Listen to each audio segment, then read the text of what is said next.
Hey there. Welcome to Spiritual Unraveling with Ashley and Nate, a podcast about the sometimes messy process of spiritual awakening. We invite you to listen in as we discuss spiritual topics and themes showing up in our personal lives and out in the broader world. We promise to always bring our grounded and lived experiences to the exploration of these topics. We know that the process of awakening can sometimes be lonely and even scary. It is our intention to remind you that you're not going through this alone and that we're all in this together. Thanks for tuning in and enjoy the episode. Welcome, everyone, to Spiritual Unraveling with Ashley and Nate. And on today's podcast, we're going to discuss identity, shifting identity, coming to terms with a new identity that forms after spiritual awakening, or even just spiritual awareness, a new level of spiritual awareness. One of the reasons I was bringing this up with Ashley is I had some friends visiting our house last week, and I was very aware that my identity now has shifted so much that it was creating some discomfort, mainly for me, I think, in how I felt I was being perceived. And this is all, of course, a reminder about the struggles that come with ego and identity. And it was just very fascinating because it was kind of silly thing that my brain was doing. My two lovely friends both work in corporate America for big tech companies. When I was working a more consistent full-time job that wasn't a spiritual coach, I was working at a nonprofit therapy farm. So I have never been steeped in corporate America, but it was a funny thing. There was a part of my egoic brain that was telling me I was not as successful or a failure or a weirdo. I don't know. There was all these kind of the internal chatter because I was having these conversations about corporate work culture with my friends and how much money they were making. I was aware of all these different aspects coming up, and it was good for me because I don't want any of that.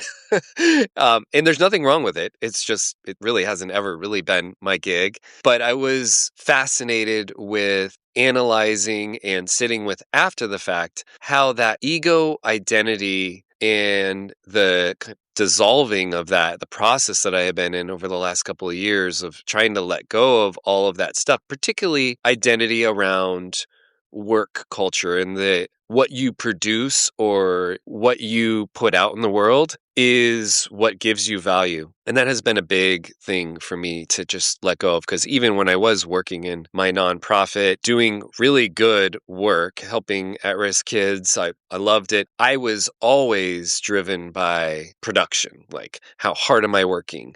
How many interactions can I do? It was very much steeped in that, in this shifting away into spiritual stewardship and trying to help people navigate this journey that I am on, which has been totally disorienting, because when you stop identifying yourself as a worker in a society that is very much organized around making people work or having people work or being productive, it is just very confusing. So the last week has just been a process of reintegration, sitting with myself, giving myself a lot of space and grace to feel those feelings, because the culture is a big, powerful thing. And you can't deny when those identity aspects come up and get big for you, that there are always going to be some vestiges that you need to dig out, root out, acknowledge, and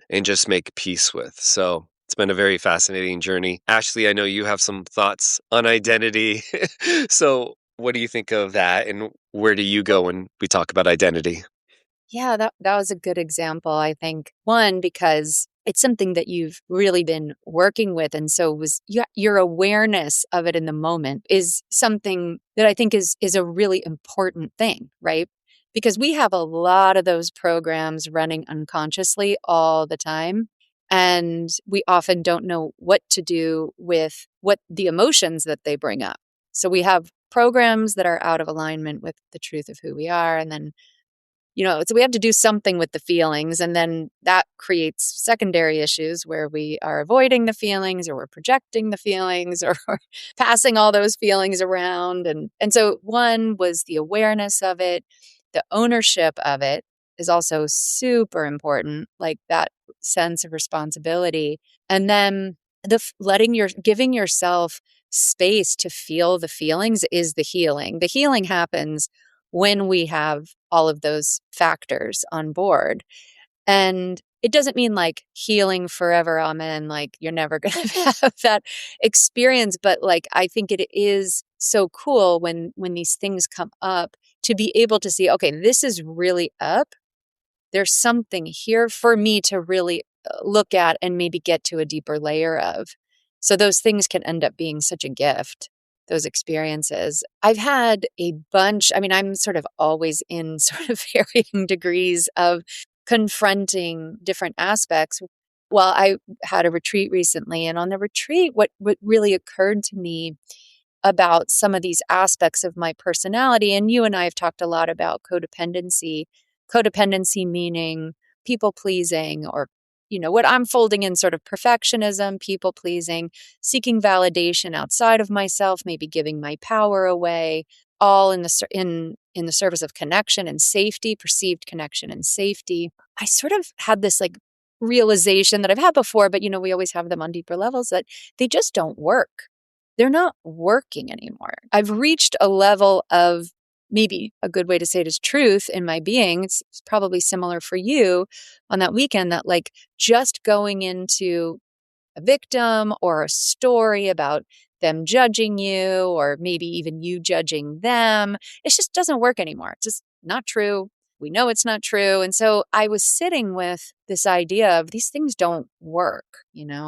And there's sort of a oh shit moment when you really see that your operating systems aren't working anymore. Because if they're not really working and you're really not buying into it anymore, then what do you do? Where do you go from there? And so I've just been letting myself sit in the space that's left when I'm not operationalizing these things. And I will say there's a lot of grief, actually, and fear, and it's kind of intense, and a sense of kind of aloneness. And I've been like you, giving myself the space to just feel into those things. And I had this moment recently where I was like, oh wait, this is, I think, what sovereignty is. And I think it's part of when we talk about sovereignty, it comes with an ownership or responsibility for all of these things. Like you can't outsource them. Being a victim doesn't work. Being judgmental, projection, none of those things are going to work. And so you're left with just those feelings and the reality that it's up to you. So it's like the good and bad news, because I was saying to you earlier, when I get in touch with sovereignty in one moment, it can really feel like peace and like a deep relief, and peace beyond our like ideas of peace, like a really genuine embodied sense of okayness and peace. Well, that's amazing. And then this is like kind of the other side of it, which is you got to own it all. You have to be willing to see it all. You have to own it all. And that's a lot. There's a lot of responsibility in that. So I don't know. What do you think about all that? Yeah, I love that. What I think about it, first, I wrote something down that you said, so I'm gonna say that in a minute. But what you were talking about was a callback to our last episode too, around things that our coping mechanisms aren't working anymore. So I just wanted to mention that if that resonates, listen to our last episode because we did a whole thing on that. And I totally agree around the loneliness aspect of loneliness isn't the right word, is it? It's like aloneness. And I think it's aloneness in the sense that when you step onto this spiritual journey, a big thing that happens is you have to reckon with the void in some way or another. That we come into this world alone and we die from this world alone. We both believe that we are threads or aspects of a larger divine collective, God, source, energy, the galaxy, whatever you believe, but that the relationship here on Earth is you and source, and it's a solitary one, at least initially. That's part of the game, is this polarized light and dark thing. And then part of coming back into wholeness and into sovereignty, as you were saying, is moving through that disillusionment all the way to the void, and then stepping into the void and hanging out in the void. And then if you're lucky, you pop out the other side into kind of like unity consciousness, which is I let everything about me fall away until absolute nothingness. And then when I could actually sit with that without judgment, in neutrality, and be in that, then the gift on the other side of that is complete connectedness to everything, which, I'm saying this with words. I don't fucking know how to do this, right? This is why we sit. This is why we do our practice. This is why we're bringing awareness and grace and trying to bring neutrality to all of these experiences that we're going through on the spiritual path. But I think it's important to remember that that's the promise. That is what we're going for. And it's not that we're trying to go there to be above or higher or some other spiritual entity. We're going there to remember that we're all aspects of this divine unity, this consciousness energy. So it's a lot. I mean, I don't know. I'm sure some people this might be a little amorphous to kind of wrap your head around, but it's a strange thing. Go ahead. What were you going to say? No, I actually think that was really good because you have a really nice way of articulating sort of the map. And it's funny because we love a good map. I mean, I love a good map. My mind I actually physically love maps, but I also just love a map. I love to know where I'm going. I want to work hard to get there and da, da, da. And it's funny because this idea of the void, that whole picture that you just painted, I was like, there's the map, but it's not a map for the mind. It's a map for another aspect of yourself. And so I think it's useful for the mind. I'll just say this piece, like it's useful for the mind to have that conceptual map to know, okay, you're going to loosen your grip here. We're going to be loosening the grip here. And there's, because the maps can be permission slips. They can be permission to do this work, but the actual embodiment of this stuff is the name of the game. And it's, as you said, fucking hard, like it's not easy. So that's why I really like the idea of like a word like sovereignty, like sounds really nice. And then when you actually are going through the steps towards embodying sovereignty, you really pass through these deaths. It's like death after death after death after death, because that is the map. We're saying it out loud, right? That's the map. It's not easy. Yeah, we're doing a great job selling this spiritual enlightenment thing, are we? Oh God, I don't think anybody should be selling awakening. I Right. really don't think anybody should be selling Well, awakening. look, actually, the biggest example we have, at least in the Western world, of a guy who got enlightened was a dude who got nailed to a cross. So I don't think anyone has ever really sold it particularly well. I did want to highlight something. I wrote something down that you said in the very first time you spoke, and it's so good. It's not exactly connected to identity, but it is in a way, because this is about how we heal and come back into wholeness. You said, so good. I love this. You need the space to feel the feelings, because that's how you do the healing. I like it because it's got a little rhyme, but also it's so true. I guess why I'm interested in this and bringing this back up is because it's nice to have some action steps or some ideas about where to go with a shifting identity.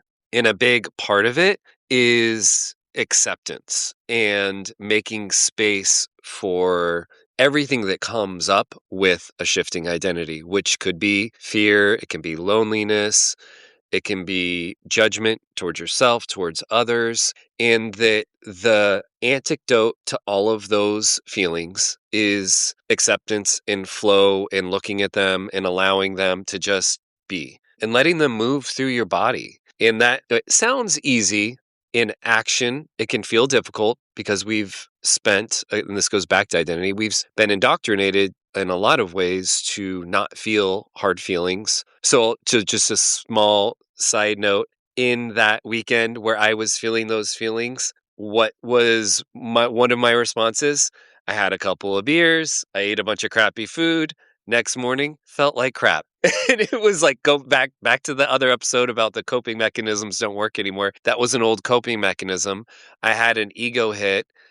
I felt a certain way. I didn't want to feel the feelings in the moment, so I numbed out.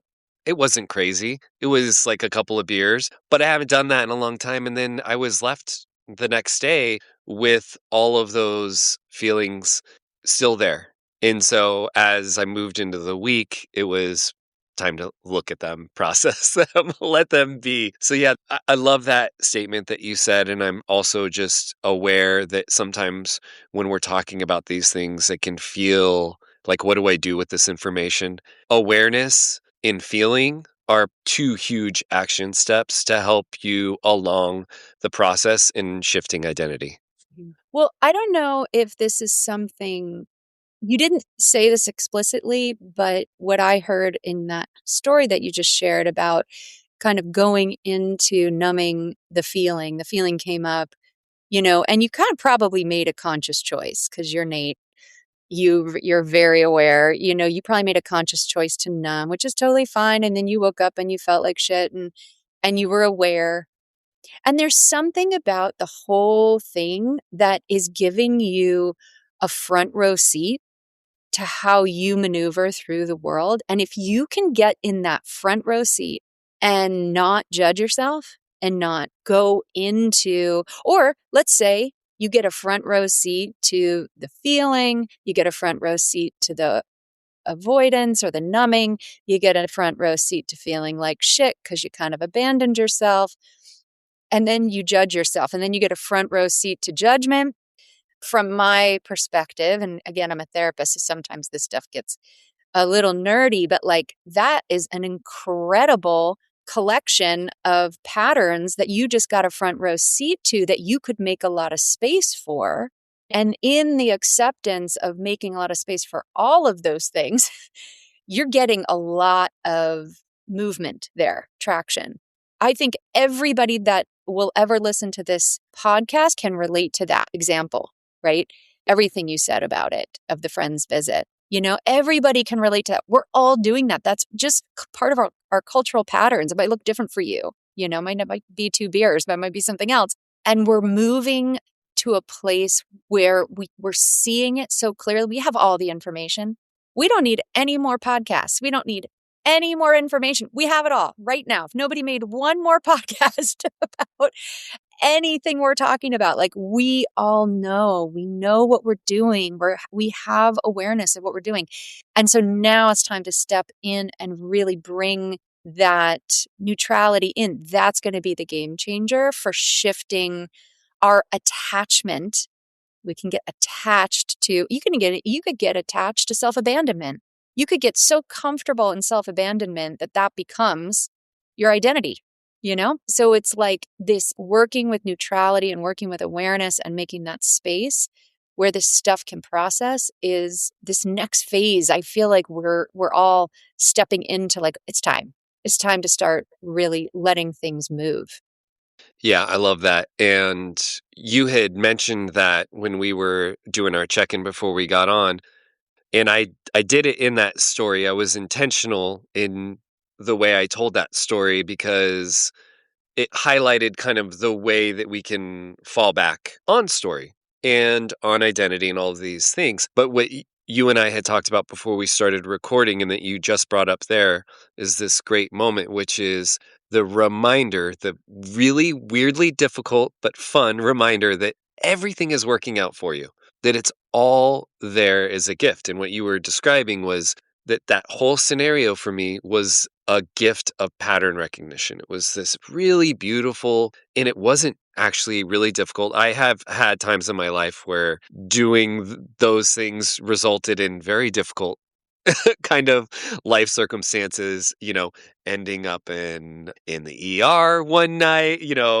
having waking up wondering where am I, in many, many years ago. But the signal that the universe is always giving us is it's there. And I was really appreciative that in this situation, it was not a big signal, but it played out and then it was nice. And now I get to sit with this recognition, own my own sovereignty, and say, all of this was there for me. It's all a gift. There was nothing wrong in any of it. It's this aspect of me, of my experience that I get to observe and bring into awareness and let all of it be, and have one part of me that says, well, I didn't really prefer that, right? And that's okay. It often edges into judgment. I didn't like that. That's all right. But it's also, it's like that soft edge right there is where you and I get to be with the current state of our kind of like spiritual growth, which is like we are in a world where we get to define preferences, but also trying to be in a place of acceptance and neutrality for what's happening. Because when it falls back into really stark judgments, right or wrong, bifurcation, that creates separation. It moves us more into separation and away from wholeness and connectedness. So it's very difficult to be handed sovereignty and and gifted that because it comes with a lot of responsibility. It does, and I was just thinking about, we started talking earlier today before we got on about sort of the state of the world and things that are getting revealed, and my process that I've developed for digesting my own personal experience in the world is now really coming to be useful in digesting sort of these big revelations that are happening. So it's the same process. It's the same process, right? You could create a story, you can go into fear, you can have a resistance, you can have reaction, you could be in denial. There's so many ways to handle things as they're getting revealed. And I think we're just at the edge of it. I think it's the tip of the iceberg right now at this March 2nd today. Having your own practice of how you work with what comes up in your life, these patterns, like that is going to be so important. It's just going to be so important for how we are going to collectively move through the world really dismantling and changing and being rebuilt. Why bring that up, Nate? You brought that up because that what you're talking about there is what we were talking about with that solitary or loneliness aspect, which is every person is going to go through this shedding process, this revealing process, this reckoning, if you will. It is all going to happen for you in a very personal way. So we have these huge global events. We have war, we have child trafficking, we've got exploitation all over the place, power dynamics, and it is a mirror for how our current societal setup, whether you're in a capitalist or communist or any kind of, and nothing on the planet right now that I see, except maybe some tribes in New Guinea, have a system that is in balance, a system that is embracing everyone's personal sovereignty, a system where we don't give power away, a system that's not hierarchical, where we are out of fear and control looking to others. Right. So this all of this is not working anymore. And we see examples of it not working in how sick most of our society is. And this is, again, globally, there's a lot of sickness, whether it's mental health, whether it's physical health, whether it's just the manifestation of really, really unbalanced power dynamics within a society. They're all systemic examples of how this way of giving power away is not working for humans anymore. I mean, I know we've talked about this, about how we believe that we are aspects of the divine. We're individuated, but we're here having this kind of collective experience. That's a core belief of mine. But another core belief of mine that I believe is a powerful, powerful signal throughout the universe is freedom. And I don't mean like American freedom. I don't mean like capitalist freedom. I mean sovereignty, like absolute utter freedom to have any experience, the freedom to give your power away, the freedom to experience war, the freedom to experience sexual trauma, the freedom to experience joy, the freedom to experience everything, all of the world. It's all there. And also, it's yours. And everybody will experience that reckoning of where do I sit with sovereignty and freedom? And it's a scary freaking thing when you have to accept that you have a part in everything that you're seeing in the world. All of it lives inside of you. We are all mirrors for everything that's happening. And you also have control because you are a sovereign being. And so when you start taking back control and you start dissolving those identities, it can just get a little weird. And I think, we've kind of talked around it, but that is a big part of what I am experiencing currently. And I know you are as well, which is a lot of contrast right now in the world as we are seeing this unfold and kind of break down. And then also just observing that there's a lot of pain and suffering as people are still caught in these patterns and the recognition hasn't quite happened yet. But I know everyone is in it and getting what they need, and everyone will get there because I believe from many, many NDE listens, as soon as you pass over, you drop back into the universal pond. So yeah, what do you think?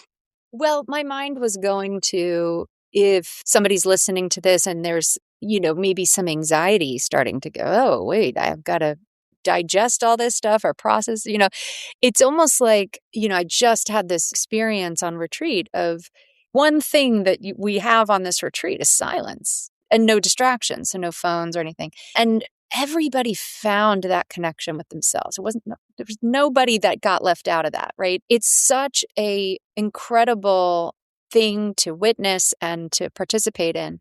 And, as we got to the end of the retreat, everybody is talking about their relationship with their phone and screens and information input. Because here was this experience of no information input. And so it's a challenge. I guess what I want to say is, but the challenge isn't a mechanism inside of you. The mechanism inside of you works.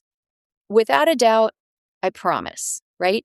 But it's all of the ways that we get hooked into are the dynamics in our lives that keep us disconnected from that. And so, and all of those dynamics in your life that feel like are contributing to that disconnection with yourself are awesome places to start.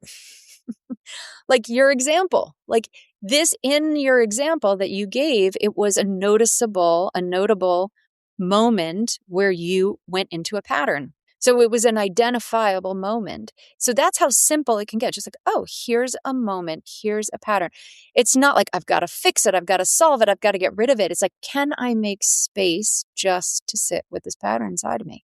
Oh, I just listened to this, YouTube video, and now I watched the YouTube video and now I'm in fear. Okay, what got activated?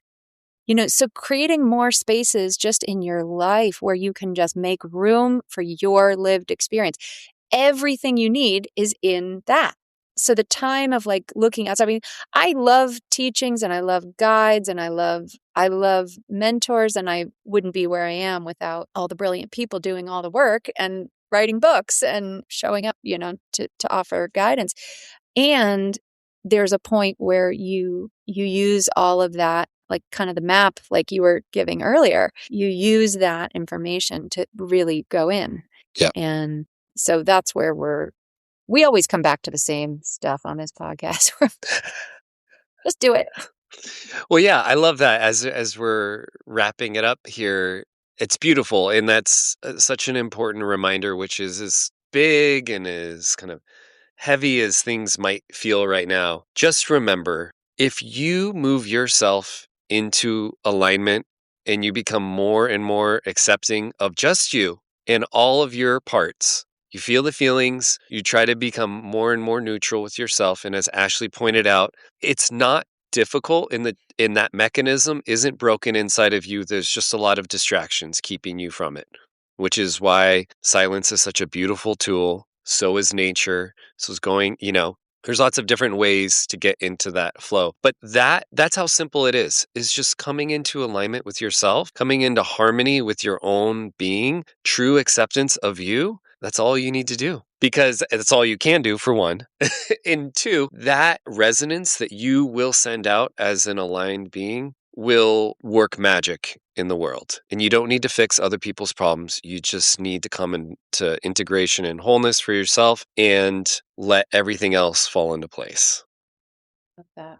That's a good place to stop. Yeah. Okay, everyone. Hopefully you enjoyed that episode, and we'll see you next time. See you next time. Hey, everyone. We hope you enjoyed the show.